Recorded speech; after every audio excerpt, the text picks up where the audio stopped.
গো আল্লাহর নবী, আমি ছিলাম অসুস্থ বকরি, আপনাকে দেখার সাথে সাথে আল্লাহ আমাকে সুস্থ করে দিছে। এবার অসুস্থ বকরি আল্লাহর নবীর দিকে হেঁটে হেঁটে আসতেছে। আল্লাহর নবী বসছেন, বকরিটা এসে আল্লাহ রসুলের কানের সাথে তার মুখ লাগায়া এবার বকরি আল্লাহ রসুলের সাথে কথা বলতেছে। সব দৃশ্য উম্মে মাবাদ ঘর থেকে দেখতেছে। বকরি কান্না করে আর বলে, ওগো নবীজি, এতদিন আমি অসুস্থ ছিলাম, আমার মালিক আমাকে খাবার দেয় না, মরুভূমিতে নিয়ে যায় না, আদর করে না, অসুস্থ হওয়ার কারণে আমি বাচ্চা দিতে পারি না, দুধ দিতে পারি না। আজকে আপনাকে দেখার পরে আল্লাহ আমাকে সুস্থ করে দিছে, আপনার বরকতে আল্লাহ আমাকে সুস্থ করে দিছে। আল্লাহু আকবার। এবার বকরি বলতেছেন, ওগো নবী, আপনি আমাকে দোয়া করে দেন আমি যাতে চিরজীবন সুস্থ থাকি। আল্লাহ নবী বকরিকে দোয়া করে দিলেন। নবীজি বকরিকে ডাক দিয়ে বলে, শোনো, আমি তোমার থেকে একটু দুধ দহন করব, দুধ দোয়াবো, তুমি কি অনুমতি দিবে কিনা? এই কথা বলার সাথে সাথে বকরি তার দুইটা পা দুই দিকে দিয়ে স্তনটা বের করে দিছে। আল্লাহ নবী বিসমিল্লাহ বলে বকরির স্তনে হাত দেওয়ার সাথে সাথে স্তন দুধে ভরপুর হয়ে গেছে। জোরে বলেন সুবহানাল্লাহ। এবার বকরি ডাক দিয়া বলে, গো আল্লাহর নবী রাহমাতুল লিল আলামিন, তাড়াতাড়ি করে আমার থেকে দুধ দহন করেন, আমি আর দুধের ভার নিতে পারি না। আল্লাহর নবী এবার দুধ দহন করতেছে। দুধ দোয়াতে দোয়াতে একেবারে বিশাল পাত্র ভরে গেছে। এবার পাত্র ভরার পরে আল্লাহর নবী আবু বকরকে ডাক দেয়া বলে, আবু বকর, আপনি পান করেন। সাইয়েদনা আবু বকর বলে, না, আপনি আগে পান করেন। আল্লাহর নবী বলে, না, আপনি আগে পান করেন। ওই বাগানের মালিক ছিলেন উতবা। দূর থেকে আল্লাহর নবীকে তাকায় তাকায় উতবা দেখতেছে। উতবা দেখা উতবার মায়া লেগে গেছে। হায়রে, মোহাম্মদ তো আমাদের ভাতিজা, আমাদের মক্কার মানুষ, মোহাম্মদের মতো এত ভালো মানুষ মক্কায় একজনও নাই। এই ভালো মানুষটাকে তায়েফের মানুষগুলা এমন ভাবে পাথর মারলো, আমরাও তো কোনোদিন মোহাম্মদের গায়ে হাত দেই নাই, কারণ মোহাম্মদ তার চরিত্র ফুলের চেয়েও পবিত্র, ঠিক কিনা বলেন? মোহাম্মদ কোন মানুষকে কষ্ট দেয় না, মানুষের উপকার করে, মানুষের সেবা করে, মানুষের খেদমত করে, মানুষকে ভালোবাসে। মোহাম্মদ এমন একজন যুবক যে কিনা মানুষের বোঝা নিজের মাথায় বহন করে দেয়। এই মোহাম্মদকে তায়েফের মানুষরা এভাবে পাথর মারল। আল্লাহর নবী এই অবস্থা দেখে উতবার মায়া লেগে গেল। উতবা তার গোলাম মালিককে ডাক দিল, হে মালি, এদিকে আয়। ওই যে যুবকটা বসে আছে, ওই যুবককে নিয়ে কিছু আঙ্গুর দিয়ে। উতবার গোলাম মালি যখন এক পেয়ালা আঙ্গুর নিয়ে আল্লাহ রাসূলের কাছে আসলেন, আল্লাহর নবী 3 দিন পর্যন্ত কিছু খান না। 3 দিন পর্যন্ত আল্লাহর নবী কিছু খায় নাই। প্রচন্ড ক্লান্ত, পরিশ্রান্ত, পিপাসার্ত, ক্ষুধার্ত আল্লাহ রাসূল একটা আঙ্গুর আল্লাহর নবী হাতে নিয়ে বিসমিল্লাহ বলে মুখে দিলেন। বিসমিল্লাহ বলার সাথে সাথে উতবার গোলাম মালি বলতেছে, মিন আইনা জিতা, কোত্থেকে আসছেন আপনি? আল্লাহ রাসূল বলতেছেন, জিনা মিনাল মক্কা, আমি মক্কা থেকে আসছি। এবার মালি বলে, সত্যি করে বলেন আপনার নাম কি? আল্লাহর নবী বলে, আমার নাম হলো মুহাম্মদ ইবনে আব্দুল্লাহ। আল্লাহর নবী বলে, তুমি আমার নাম জিজ্ঞেস করলা, তোমার নাম কি? বলে, আমার নাম মালি। তোমার বাড়ি কোথায়? বলে, আমার বাড়ি হলো নিনাওয়া শহরে। তোমার বাড়ি যদি নিনাওয়া শহরে হয়, সেখানে তো আমার একজন ভাই আছে। বলে, আপনার ভাইয়ের নাম কি? বলে, আমার ভাইয়ের নাম হলো ইউনুস বাত্তা আলাইহিস সালাম। সুবহানাল্লাহ বলেন। ওই গোলাম ডাক দিয়া বলল, আপনি ইউনুসকে কিভাবে চিনেন? ইউনুস আলাইহিস সালাম, সে তো আল্লাহর নবী, সে তো আল্লাহর পয়গম্বর। আল্লাহর নবী বলে, ইউনুস আলাইহিস সালাম ও নবী, আমিও নবী। জোরে বলেন সুবহানাল্লাহ। এই কথা বলার পরে উতবার গোলাম আল্লাহর নবীর দিকে তাকায় বলে, তাহলে আপনি কি শেষ জামানার পয়গম্বর? বলে, আমি হলাম শেষ জামানার নবী, আমার পরে আর কোন নবী আসবে না। আল্লাহু আকবার। এই কথা শোনার পরে উতবার গোলাম মালি আল্লাহ রাসূলের কপাল মোবারক একটা চুমু দিলেন। আর হাত দুইখানা বাড়ায় দিয়া বললেন, ওগো আল্লাহর নবী, আমি শুনেছি শেষ জামানায় একজন নবীর আবির্ভাব ঘটবে, যার নাম হবে মুহাম্মদ ইবনে আব্দুল্লাহ।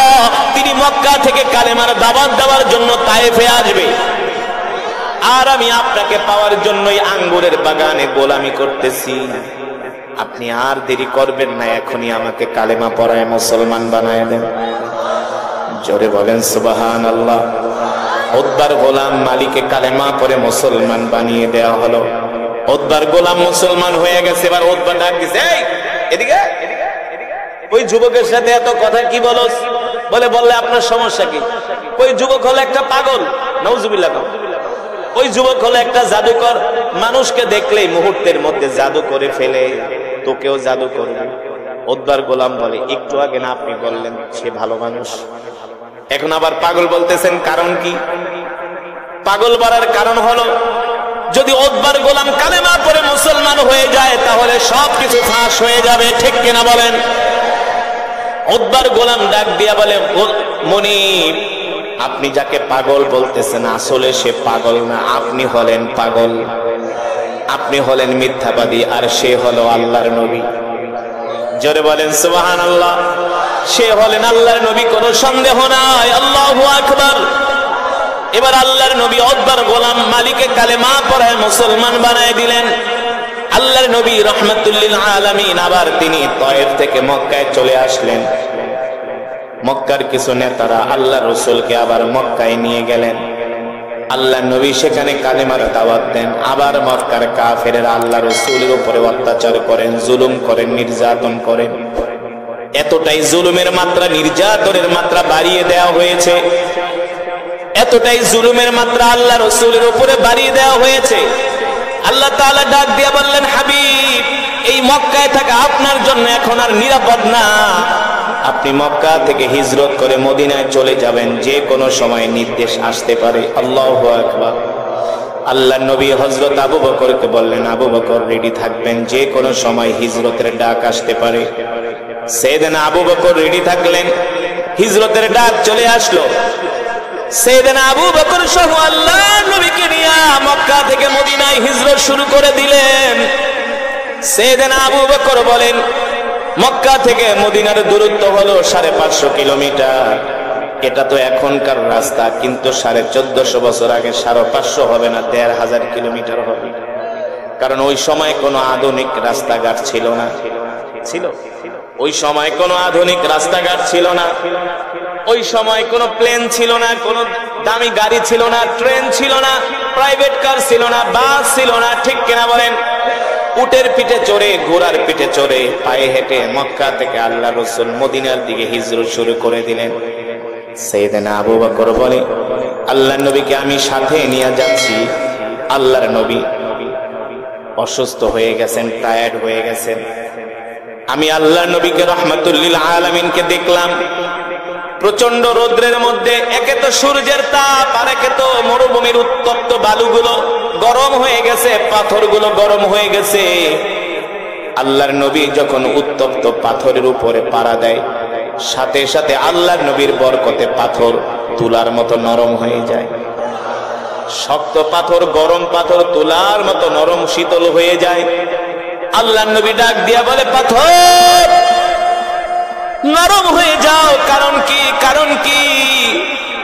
পাথরগুলো বলে, কেন নরম হব না? আপনি কি মনে করছেন আমরা আপনাকে চিনি নাই? আপনি শুধু মানুষের নবী না, আপনি আমাদের নবী। শুধু পাথর নরম হয় না, আল্লাহ নবীকে দেখা পাথরগুলো সালাম দেয়, গাছগুলো আল্লাহ নবীকে সালাম দেয়। মরুভূমির প্রত্যেকটা বৃক্ষরাজি আল্লাহ নবীকে দেখা চিনতে পারে। আকাশের মেঘমালা আল্লাহ নবীকে ছায়া দেয়। সুবহানাল্লাহ বলে। আমার নবী বরকতের নবী, দয়ার নবী, মায়ার নবী, রাহমাতুল লিল আলামিন, যাকে দেখে আকাশের মেঘমালা পর্যন্ত ছায়া দেয়, যার আঙ্গুলের ইশারায় আকাশের চাঁদ দ্বিখণ্ডিত হয়ে যায়, ঠিক কিনা বলে? সেই নবীর কথাই আল্লাহ কোরআনে বলছেন, ওয়ামা আরসালনাকা ইল্লা রাহমাতাল লিল আলামিন। আল্লাহু আকবার। ওগো নবী, আমি আল্লাহ আপনাকে সমগ্র বিশ্ববাসীর জন্য রহমত করে পাঠাইছি। আল্লাহু আকবার। আপনি হলেন সমগ্র বিশ্ববাসীর জন্য রহমত, আপনি হলেন সমগ্র বিশ্ববাসীর জন্য রহমত, আপনি হলেন সমগ্র বিশ্ববাসীর জন্য বরকত। সাইয়েদনা আবু বকর বলে, আল্লাহর নবীকে আমি সাথে নিয়ে চলতেছি। নবীজি ক্লান্ত হয়ে গেলেন। আমি আল্লাহর নবীকে আমার কোলে তুলে নিলাম। এবার আমি পাথরের উপরে পাড়া দেই, পাথরগুলো নরম হয়ে যায়। কিছুক্ষণ আল্লাহর নবী আমার কোলে থাকলেন। আল্লাহর নবীকে আমি আমার কোল থেকে নামিয়ে দিলাম। এবার আমি এক পাথরে পাড়া দিই, পাথর আর আগের মতো নরম হয় না। আমার আর বুঝতে বাকি রইল না আল্লাহ রসুল আমার কোলে ওঠার কারণে পাথর নরম হয়ে গিয়েছে। ঠিক কিনা বলে? এটা আল্লাহর নবীর বরকত। সুবহানাল্লাহ বলেন। সেই নবীর উম্মত আমরা না, যেই নবীকে গাছ চিনেছে, যেই নবীকে বনের পশু পর্যন্ত চিনেছে। ঠিক কিনা বলেন? শুধু এখানেই শেষ নয় রে বাবা। সাইয়েদনা আবু বকর বলেন, আল্লাহর নবী সফর করতে করতে ক্লান্ত হয়ে গেছে। আল্লাহর নবীর প্রচন্ড ক্ষুধা লেগেছে। নবীজি ডাক দিয়া বলে, আবু বকর, আপনার কাছে কোনো খাবার দাবার আছে কিনা? সাইয়েদনা আবু বকর বলে, ওগো আল্লাহর নবী, খাবার দাবার যা এনেছিলাম সব শেষ হয়ে গেছে, কোনো পানি আছে কিনা? সাইয়েদনা আবু বকর বলে, ওগো আল্লাহর নবী, পানি ঠানি যা এনেছিলাম সব শেষ হয়ে গেছে। সাইয়েদনা আবু বকর বলেন, আল্লাহর নবী আমার কাছে খাবার চেয়েছেন, নবীজিকে খাবার দিতে পারবো না, এর চাইতে কষ্টের কিছু হতে পারে না? পারে? আল্লাহ রসুলের পিপাসা লেগেছে। সাইয়েদনা আবু বকর বলে, আল্লাহর নবীকে আমি পানি খেতে দিতে পারবো না, খাবার খেতে দিতে পারবো না, এর চেয়ে আমার কাছে কষ্টের কিছু হতে পারে না। আল্লাহর নবী ডাক দিয়ে বলে, আবু বকর, যদি কোনো খাবার না থাকে, পানি না থাকে, দেখেন তো মরুভূমির মধ্যে কোনো ঘর বাড়ি দেখা যায় কিনা। আমি চিন্তা করলাম, বিশাল এই মরুভূমি, কয়েকশো কিলোমিটারের মধ্যে কোনো বাড়ি ঘর নাই, এইখানে বাড়ি ঘর কোথায় পাবো? আল্লাহর নবী রাহমাতুল লিল আলামিন তার পবিত্র জবান মুবারক দিয়া এই কথা বলার সাথে সাথে সাইয়েদনা আবু বকর দেখেন মরুভূমির মধ্যে একটা ঘর দেখা যায়। কি দেখা যায়? একটা ঘর দেখা যায়। সাইয়েদনা আবু বকর আল্লাহর নবীকে ডাক দিয়ে বলে, ওগো নবীজি, ওই যে মরুভূমির মধ্যে একটা ঘর দেখা যায়। আল্লাহর নবী বলে, আবু বকর চলেন আমরা ওই বাড়িতে যাই বিশ্রাম নিব, ওই বাড়িতে যাই আমরা মেহমানদারি গ্রহণ করব। এবার আল্লাহর নবীকে হাত ধরে ধরে সাইয়েদনা আবু বকর রাদিয়াল্লাহু তাআলা আনহু ওই বাড়ির দিকে নিয়ে যাচ্ছেন। হাঁটতে হাঁটতে যখন বাড়ির সামনে গেলেন, যে দেখেন ঘরের ভিতর থেকে দরজা লাগানো। সাইয়েদনা আবু বকর ঘরের দরজার সামনে যায়া নক করলেন, ইফতাহিল বাব, ইফতাহিল বাব, দরজা খোলো, কে আছো ঘরের ভিতরে? একবার, দুইবার, তিনবার বলার পরে দরজা খোলে না। চতুর্থবার ঘর থেকে একটা মৃদু কণ্ঠে আওয়াজ আসলো, কে গো তোমরা কোত্থেকে আসছো? কি তোমাদের পরিচয়? বলে, আমরা মক্কা থেকে আসছি, মদিনায় যাব। জিনা মিনাল মক্কা ইলাল মদিনা, আমরা দুইজন মুসাফির তোমার বাড়িতে আসছি। শোনো, আমরা দুইজন পথিক, ঘরের দরজাটা খোলো, যদি তোমার ঘরে কোনো খাবার থাকে মুসাফিরদেরকে একটু মেহমানদারি করাও, মুসাফিরদেরকে একটু খাবার দাও। ভিতর থেকে আওয়াজ আসলো, আনা ফাকিরুন জিদ্দান, নাহনু ফাকিরুন জিদ্দান, আমরা গরিব মানুষ, কোত্থেকে আমরা খাবার পাবো? হয়তোবা তোমরা আমার পরিচয় জানো না, আমাদের পরিচয় জানলে আমাদের কাছ থেকে তোমরা খাবার চাইতা না। আমার স্বামীর নাম হলো আবু মাবাদ, তিনি বকরি চড়ানোর জন্য মাঠে চলে গেছে। আমার নাম হলো উম্মে মাবাদ, আমাকে ঘরে রেখে গেছে। আমার স্বামী পানির যে মশক সেটা সাথে নিয়ে গেছে, আসার সময় মরুভূমির কূপ থেকে পানি নিয়ে আসবে। আর আমাদের খাবার দাবার হলো, আমরা গাছ থেকে কিছু খেজুর পারি, আর আমরা বকরির দুধ আর কিছু সামান্য খাবার খেয়ে আমরা জীবন কাটাই। আমাদের ঘর বাড়ি দেখেই তো বুঝতেছো আমরা গরিব মানুষ। এবার সাইয়েদনা আবু বকর বলে তাহলে একটু পানি ঠানি দাও, বলে পানিও নাই, খাবারও নাই, পানিও নাই। আল্লাহর নবী বলে আবু বকর ওদের কাছে খাবারও নাই, পানিও নাই, একটা কাজ করেন, উম্মে মাবাদের ঘরের সামনে একটা বকরি বাঁধা। কি বাঁধা? উম্মে মাবাদ থেকে অনুমতি আনেন, ওই বকরি থেকে আমরা দুধ দহন করে দুইজনে পান করি। ওই বকরি থেকে আমরা দুধ দহন করে দুধ দয়া দুইজনে পান করে তৃষ্ণা নিবারণ করি। সাইয়েদনা আবু বকর বললেন, উম্মে মাবাদ যদি কিছু মনে না করেন, আপনার ঘরের সামনে একটা বকরি বাঁধা আছে, অনুমতি দেন, সেখান থেকে আমরা ওই বকরি থেকে একটু দুধ দোয়ায় আমরা দুইজনে পান করি। উম্মে মাবাদ ডাক দিয়া বলে, পথিক আপনি হয়তো বা জানেন না, ঘরের সামনে যে বকরি বাঁধা, এই বকরিটা হলো একটা অসুস্থ বকরি, হাঁটতে পারে না, চলতে পারে না, প্রতিবন্ধী। এই কারণে তাকে ঘাস খাওয়ানোর জন্য মাঠেও নিয়ে যাওয়া হয় না। এই বকরি এতটা প্রতিবন্ধী, দাঁড়াতেও পারে না। আল্লাহর নবী ডাক দিয়া বলে, আবু বকর আপনি শুধু উম্মে মাবাদ থেকে অনুমতি আনেন, দুধ দোয়ানোর দায়িত্ব আমার। জোরে বলেন সুবহানাল্লাহ। সাইয়েদনা আবু বকরের ইয়াকিনের বিশ্বাস হলো, আল্লাহর নবী যেহেতু বলছেন নিশ্চয়ই অসুস্থ বকরি থেকে দুধ বের, কারণ নবী হলেন রহমতের নবী, নবী হলেন বরকতের নবী, ঠিক কিনা বলেন? যেই রাসূলের মুখের থুতু মোবারকের কারণে লবণাক্ত পানি মিষ্ট হয়ে যায় না, যেই রাসূল মরুভূমির মধ্যে দিয়ে হাঁটলে আকাশের মেঘমালা ছায়া দেয়, যেই রাসূল মৃত গাছের নিচে বসার সাথে সাথে গাছ জীবিত হয়ে যায়, সাইয়েদনা আবু বকরের বিশ্বাস আল্লাহর নবী এই বকরি থেকে অবশ্যই দুধ দোয়াতে পারবেন। কিন্তু যিনি মহিলা, তিনি তো আর জানেন না তার বাড়িতে কে আসছে, জানে? তিনি তো আর নবীর পরিচয় জানেন না।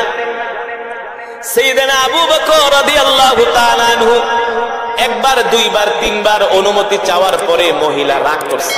কি করছে? পথিক বুঝো না, অসুস্থ বকরি বারবার বলি দুধ দিবে না, বুঝো না আমার কথা? সাইয়েদনা আবু বকর বলে, উম্মে মাবাদ রাগ করো না, রাগ করো না, অনুমতি দাও। এবার মহিলা মানুষ রাগ করে, ঠিক আছে পারলে দুধ দোয়ায় খাও, পান করো, আমার কোনো আফসোস নাই। এবার উম্মে মাবাদ অনুমতি দিলেন। আল্লাহর নবী বলে, আবু বকর দুধ যে দোয়াবো রাখবো কোথায়? পাত্র তো লাগবে। একটা পাত্র উম্মে মাবাদের থেকে চেয়ে নিয়ে আসে। উম্মে মাবাদ একটা ছোট পাত্র দিলেন। আল্লাহর নবী বললেন, আবু বকর ছোট পাত্রে হবে না, বড় পাত্র লাগবে। মহিলা আরো রাগ করছে, কেমনি অসুস্থ বকরি দুধ দেয় না, আবার বড় পাত্র, দেখি কে আসছে, এতবার জ্বালায় ডিস্টার্ব করে। উম্মে মাবাদ বলে, আমি যখন ঘরের দরজা খুললাম আর বাহিরের দিকে তাকাইলাম, আল্লাহি রব্বিল কাবা, রবের কাবার কসম খেয়ে বলি, আমি দেখি আমার বাড়ির উঠানে একজন যুবক দাঁড়ানো। আমি যুবকের চেহারার দিকে তাকাই আর চাঁদের দিকে, চাঁদের কথা মনে করি। আমি বারবার যুবকের চেহারার দিকে তাকাই আর চাঁদের কথা মনে করি। চাঁদ সুন্দর নাকি যুবক সুন্দর? চাঁদ সুন্দর নাকি যুবক সুন্দর? উম্মে মাবাদ বলে, আল্লাহি রব্বিল কাবা, রবের কাবার কসম খায়া বলি, চাঁদের চেয়েও এই যুবক সুন্দর। যুবকের চেহারা দেখার পরে আমি আমার আর দৃষ্টি ফিরাতে পারি না। যতই যুবকের দিকে তাকাই, ততই যুবকের দিকে তাকায় থাকতে মন চায়, ততই যুবকের জন্য মায়া লাগে। সুবহানাল্লাহ বলে। এবার উম্মে মাবাদ ঘর থেকে বড় একটা পাত্র দিলেন। আল্লাহ নবী পাত্রটা হাতে নিয়ে ওই বকরির কাছে গেলেন। বকরির সামনে দাঁড়ানোর সাথে সাথে বকরিটা আল্লাহ নবীকে দেখা অসুস্থ বকরি সুস্থ হয়ে গেছে। আরো আসতে পারেন সুবহানাল্লাহ। এবার বকরি আল্লাহ নবীকে সালাম দেয়, আসসালামু আলাইকা ইয়া রাসূলুল্লাহ। আল্লাহ নবী ডাক দিয়া বলে, বকরি সালাম দিলা কারণ কি? বকরি বলে, কেন সালাম দিব না? আপনি কি মনে করছেন আপনাকে আমি চিনি নাই? আপনি শুধু মানুষের নবী না, আপনি আমারও নবী। জোরে বলেন সুবহানাল্লাহ। ওগো আল্লাহর নবী, আমি ছিলাম অসুস্থ বকরি, আপনাকে দেখার সাথে সাথে আল্লাহ আমাকে সুস্থ করে দিছে। এবার অসুস্থ বকরি আল্লাহর নবীর দিকে হেঁটে হেঁটে আসতেছেন। আল্লাহর নবী বসছেন, বকরিটা এসে আল্লাহ রসুলের কানের সাথে তার মুখ লাগায়া এবার বকরি আল্লাহ রসুলের সাথে কথা বলতেছে। সব দৃশ্য উম্মে মাবাদ ঘর থেকে দেখতেছে। বকরি কান্না করে আর বলে, ওগো নবীজি, এতদিন আমি অসুস্থ ছিলাম, আমার মালিক আমাকে খাবার দেয় না, মরুভূমিতে নিয়ে যায় না, আদর করে না, অসুস্থ হওয়ার কারণে আমি বাচ্চা দিতে পারি না, দুধ দিতে পারি না। আজকে আপনাকে দেখার পরে আল্লাহ আমাকে সুস্থ করে দিছে, আপনার বরকতে আল্লাহ আমাকে সুস্থ করে দিছে। আল্লাহু আকবার। এবার বকরি বলতেছেন, ওগো নবী, আপনি আমাকে দোয়া করে দেন আমি যাতে চিরজীবন সুস্থ থাকি। আল্লাহ নবী বকরিকে দোয়া করে দিলেন। নবীজি বকরিকে ডাক দিয়ে বলে, শোনো, আমি তোমার থেকে একটু দুধ দহন করব, দুধ দোয়াবো, তুমি কি অনুমতি দিবে কিনা? এই কথা বলার সাথে সাথে বকরি তার দুইটা পা দুই দিকে দিয়ে স্তনটা বের করে দিচ্ছে। আল্লাহ নবী বিসমিল্লাহ বলে বকরির স্তনে হাত দেওয়ার সাথে সাথে স্তন দুধে ভরপুর হয়ে গেছে। জোরে বলেন সুবহানাল্লাহ। এবার বকরি ডাক দিয়া বলে, গো আল্লাহর নবী রাহমাতুল লিল আলামিন, তাড়াতাড়ি করে আমার থেকে দুধ দহন করেন, আমি আর দুধের ভার নিতে পারি না। আল্লাহর নবী এবার দুধ দহন করতেছে। দুধ দোয়াতে দোয়াতে একেবারে বিশাল পাত্র ভরে গেছে। এবার পাত্র ভরার পরে আল্লাহর নবী আবু বকরকে ডাক দেয়া বলে, আবু বকর, আপনি পান করেন। সাইয়েদনা আবু বকর বলে, না, আপনি আগে পান করেন। আল্লাহর নবী বলে, না, আপনি আগে পান করেন। সাইয়েদনা আবু বকর বলে, না, আপনি আগে পান করেন। আল্লাহর নবী সাইয়েদনা আবু বকরকে দুধ পান করালেন। এবার আল্লাহর নবী নিজে দুধ পান করলেন। জিজ্ঞেস করলেন, আবু বকর, দেখুন তো দুধের অবস্থা কেমন? সাইয়েদনা আবু বকর বলে, ও আল্লাহর নবী, আপনি তো বরকতের নবী, দুধ যেমন আছে তেমনই ছিল, এক ফোঁটাও কমে নাই। এবার আল্লাহর নবী বলে, যান, দুধের পাত্রটা উম্মে মাবাদকে দিয়ে আসেন। উম্মে মাবাদকে বলবেন এই দুধ যাতে সে পান করে, তার স্বামীও বাড়িতে আসলে যাতে পান করে। এবার এক পাত্র দুধ উম্মে মাবাদকে দিয়া সাইয়েদনা আবু বকর বলে, উম্মে মাবাদ, আমরা আমাদের সফরের উদ্দেশ্যে বের হয়ে গেলাম। আবার তারা মদিনার উদ্দেশ্যে যাত্রা শুরু করলেন। উম্মে মাবাদ বলে, আমি ঘর থেকে লাফ দিয়া বের হলাম, দেখি যুবক মুহাম্মদ তার পুরো শরীরের ঘ্রাণে আমার বাড়িটা পুরা ঘ্রাণ ছড়ায় গেছে। আজকে যুবক মুহাম্মদ আল্লাহর পয়গম্বর আমার বাড়িতে ঢোকার পরে আমার বাড়ির চেহারা পাল্টে গেছে। উম্মে মাবাদ বলে, যুবক মুহাম্মদ মরুভূমির মধ্যে দিয়া হেঁটে যায়, দেখি আকাশের মেঘ যুবক মুহাম্মদের মাথার উপরে ছায়া দেয়। আমি ডাক দিয়া বলে, এ অতিথি, এ মুসাফির, বরকতের মেহমান, তোমরা যেও না, তোমাদের মতো বরকতের মেহমান আমি আজ পর্যন্ত কোনোদিন দেখি নাই। আল্লাহু আকবার। আল্লাহ রসুল সাইয়েদনা আবু বকরকে নিয়ে মদিনার উদ্দেশ্যে বের হয়ে গেলেন। পরন্ত বিকেল হয়ে গেল। উম্মে মাবাদের স্বামী আবু মাবাদ বকরি চড়ায়া যখন বাড়িতে আসলেন, আসার পরে বাড়িতে পা দেওয়ার সাথে সাথে দেখেন আজকে বাড়ির চেহারা অন্যরকম হয়ে গেছে। বাড়ির মধ্যে শুধু ঘেরান আর ঘেরান। আবু মাবাদ ডাক দিয়া বলি, ইয়া যাওজি, ও আমার স্ত্রী, এদিকে আসো। আজকে বাড়ির মধ্যে এত ঘেরান, এই ঘেরান কোত্থেকে আসলো? উম্মে মাবাদ বলে, স্বামী গো, ঘরে ঢোকেন, আপনার সাথে কথা আছে। আপনি যখন বাড়ি থেকে বের হয়ে গেছেন, দুপুরবেলা আমাদের বাড়িতে দুইজন মানুষ আসছে, একজন যুবক, এত সুন্দর চেহারা গো স্বামী, যার চেহারা দেখলে নজর ফিরাইতে মন চায় না। আমি বলি, যার চেহারা চাঁদের চেয়েও সুন্দর, যার চুলগুলো এত সুন্দর, নাক চোখ গুলো এত সুন্দর যুবক আমি আজ পর্যন্ত কোনোদিন দেখি নাই। ওগো স্বামী, শুধু এখানেই শেষ নয়, ওই যুবক যখন আমাদের বাড়িতে ঢুকছে, তাকে দেখার সাথে সাথে আমাদের অসুস্থ বকরিটা সুস্থ হয়ে গেছে। এবার দেখে অসুস্থ বকরি সুস্থ হয়ে গেছে। বলে, স্বামী গো, শুধু অসুস্থ বকরি সুস্থ হয় না, এই অসুস্থ বকরি থেকে দুধ দোয়াইছে। আল্লাহু আকবার। এক পাত্র দুধ আমাদেরকে হাদিয়া দিয়ে গেছে। আবু মাহবার ডাইকা বলে, স্ত্রী কোন দিকে গেছে? বলে যুবক দুইজন এই দিকে গেছে, একজন যুবক আর একজন একটু বৃদ্ধ। এবার আবু মাহবার ডাইকা বলে, স্ত্রী রে, আমাদের বাড়িতে আজকে যিনি এসেছিলেন তিনি দুনিয়ার কোন সাধারণ মানুষ নন, তিনি হলেন আখিরি পয়গম্বর মুহাম্মদুর রাসূলুল্লাহ সাল্লাল্লাহু আলাইহি ওয়াসাল্লাম। আল্লাহু আকবার। আমি আমাদের ধর্মীয় কিতাবের মধ্যে পড়েছি সে জামানায় একজন নবীর আবির্ভাব হবে, যার নাম হবে মুহাম্মদ ইবনে আব্দুল্লাহ, যিনি মক্কা থেকে হিজরত করে মদিনায় যাবেন এই পথ দিয়া। ওই নবীকে পাওয়ার জন্যই তো আমি এখানে ঘর বানাইছিলাম। স্ত্রী রে, ওই নবীকে পাইলাম না, ওই নবীকে দেখলাম না, এখানে আর থাকবো না, চলো চলো মদিনায় চলে যাই। মদিনায় যে ওই নবীর হাতে হাত রেখে আমরা কালেমা পড়ে মুসলমান হয়ে যাই। আল্লাহু আকবার।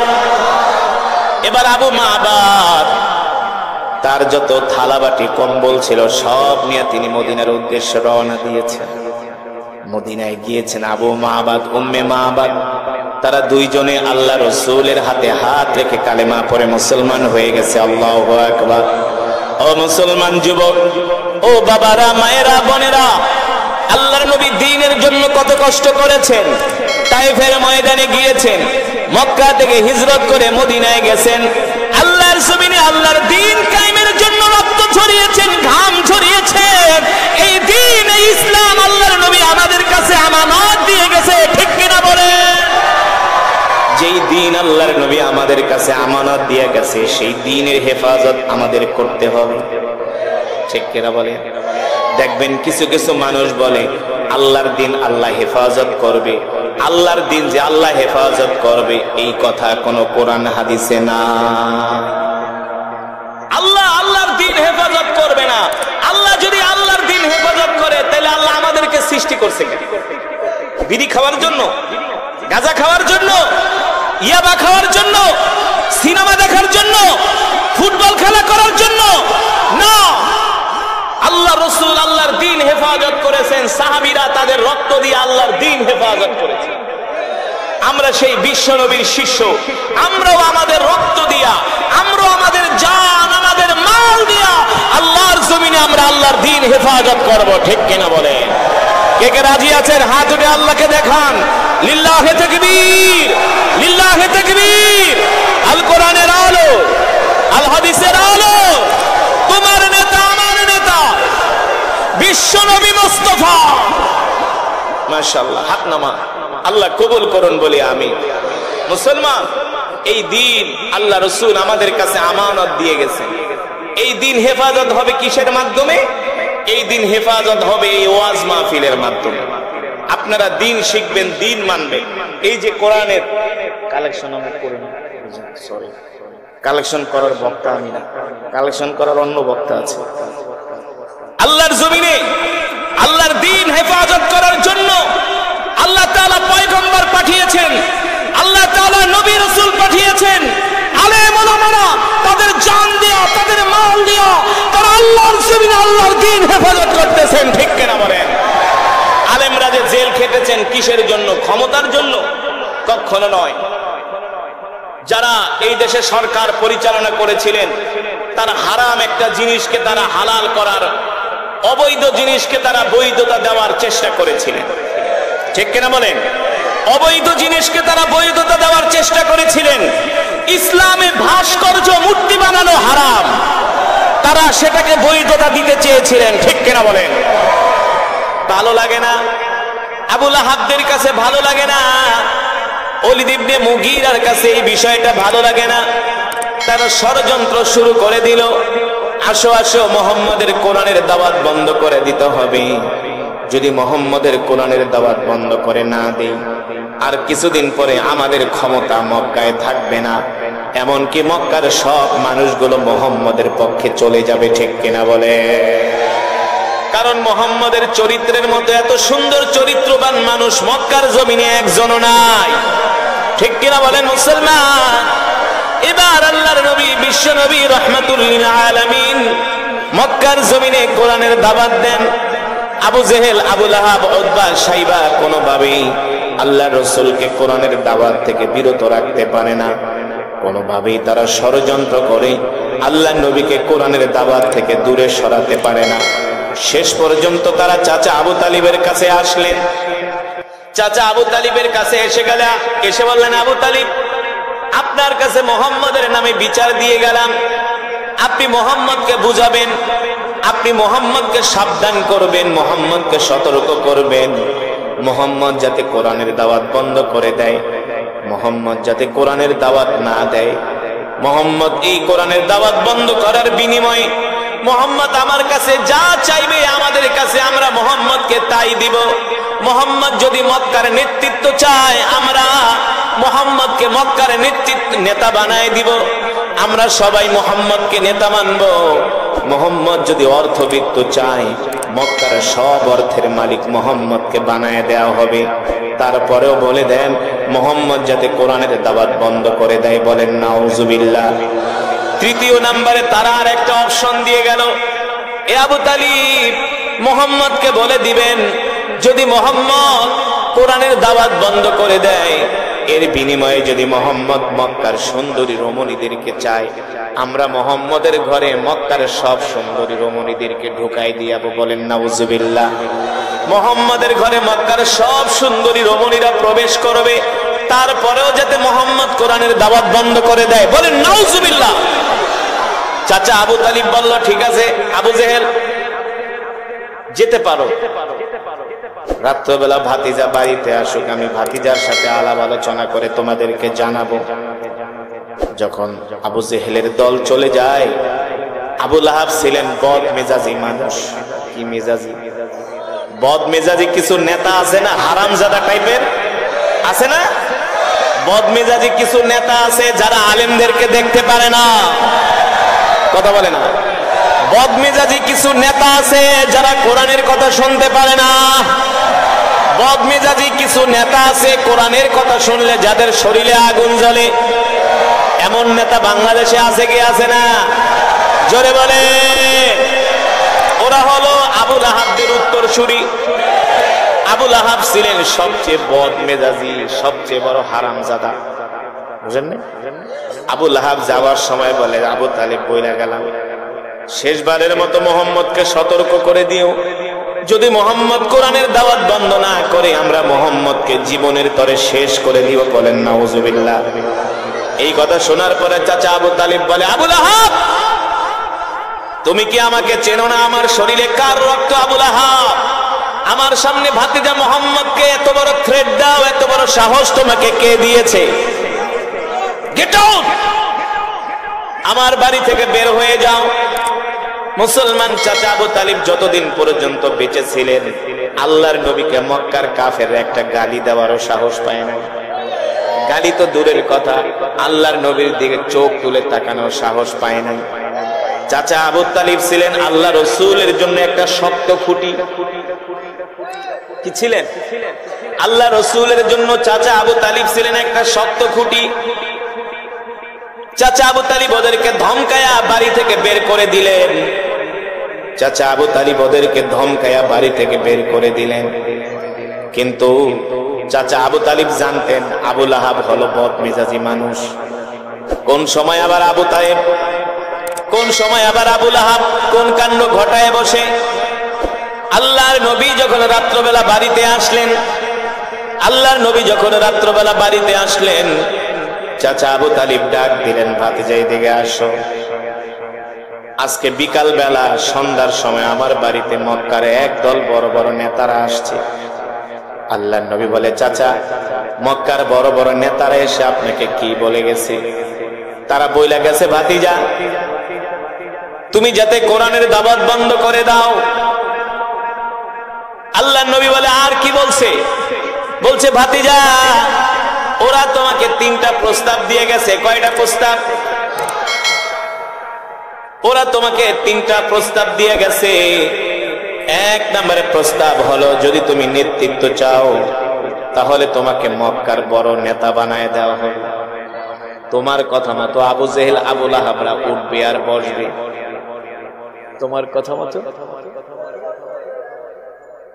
এই প্রস্তাব যদি বাংলাদেশের কোন দরবারি মৌলবীদেরকে দিত, দেখতেন ফতুয়া দিয়া জায়েজ করে ফেলতো, ঠিক কিনা বলেন? এই বাংলাদেশে কিছু দরবারি মৌলবী আছে কি আছে না, যারা হালুয়ার লোভে জালিমদেরকে সমর্থন করে, ঠিক কিনা বলেন? যারা একেবারে সরাসরি জান্নাতে পাঠায় দেয় না, ফতোয়া দিয়া দেয়, আর যারা জান্নাতি একেবারে সার্টিফিকেট দিয়া দেয়। আল্লাহ নবী বললেন, চাচা আর কি বলেছে আমাকে? মক্কার নেতা বানায় দিবে। আর কি বলছে? বলে, ভাতিজা তুমি যদি মক্কায় অর্থবিত্ত চাও, মক্কার সব অর্থের মালিক তোমাকে বানায় দেওয়া হবে। আল্লাহ নবী বললেন, চাচা আর কি বলছে? বলে, ভাতিজা ওরা তোমাকে প্রস্তাব দিয়ে গেছে, যদি সুন্দরী নারীর প্রয়োজন হয়, মক্কার সব সুন্দরী নারী তোমার বাড়িতে এসে ভিড় জমাবে। নাউজুবিল্লাহ বলে। আল্লাহ নবী ডাক দিয়া বলে, চাচা আপনি মক্কার কাফেরদেরকে বলে দিবেন, আমি আল্লাহর পয়গম্বর, আমি আল্লাহর নবী মুহাম্মদ সাল্লাল্লাহু আলাইহি সাল্লাম মক্কার কাফেরদের প্রস্তাবের পরিবর্তে আমি মক্কার কাফেরদেরকে আরেকটা প্রস্তাব দিয়ে গেলাম। মক্কার কাফেররা যদি আমার এক হাতে সূর্য আর এক হাতে চন্দ্র এনে দেয়, তারপরও আমি আল্লাহর পয়গম্বর মুহাম্মদ সাল্লাল্লাহু আলাইহি সাল্লাম আল্লাহর কোরআনের দাওয়াত থেকে এক চুল পরিমাণ দূরে সরে যাব না, এক চুল পরিমাণ দূরে সরে যাব না। সুবহানাল্লাহ বলেন। ও মুসলমান, এখানেই শুধু শেষ নয়, আল্লাহর নবী মক্কার কাফেরদেরকে দাওয়াত দিতে লাগলেন। মক্কার কাফেররা কেউ দাওয়াত গ্রহণ করে না। শেষ পর্যন্ত আল্লাহর নবী বুক ভরা আশা নিয়ে চলে গেলেন তায়েফে। কোথায়? তায়েফ। যেই তায়েফে আপনারা হজ করতে গেলে ঘুরতে যান, সেই তায়েফে চলে গেলেন আল্লাহর নবী কোরআনের দাওয়াত দেওয়ার জন্য। তায়েফে বড় বড় তিনজন লিডার ছিল। এই লিডারদের কাছে আল্লাহর নবী কোরআনের দাওয়াত নিয়ে গেলেন। ওই লিডারদের মধ্যে একজনের নাম ছিল মাসউদ। তিনি বললেন, মুহাম্মদ তুমি আমার কাছে কোরআনের দাওয়াত নিয়ে এসো না।